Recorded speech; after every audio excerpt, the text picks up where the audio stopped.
चला दीपावलीसाठी आपण चटपट मुरमुऱ्याचा चिवडा रेसिपी पाहणार आहोत। चिवडा तेल गरम व्हायला ठेवायचं कढईमध्ये।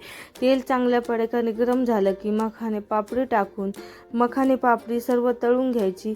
मखाने पापडी तळणं झाले की शेंगदाणे टाकून घ्यायचे, ते लाल होईपर्यंत चांगले तळून घ्यायचे। शेंगदाणे लाल झाले की त्याच्यामध्ये कढीपत्ता टाकून घ्यायचा, कढीपत्ता तळून घ्यायचा। कढीपत्ता तळणं झाला की चवीपुरतं मीठ टाकून घ्यायचं, पिठी साखर टाकून घ्यायची आणि तेल गरम व्हायला ठेवायचं।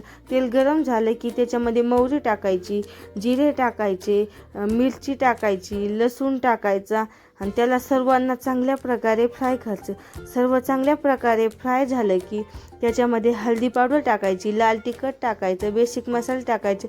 गॅस बंद करून ते तळून घ्यायचं आणि मुरमुऱ्यावर टाकून द्यायचं आणि मिक्स करायचं। झाला आपला चिवडा तयार। जर ही चिवडा रेसिपी आवडली असेल तर लाईक, शेअर, सबस्क्राईब करायला विसरू नका। चला भेटूया नवीन रेसिपी।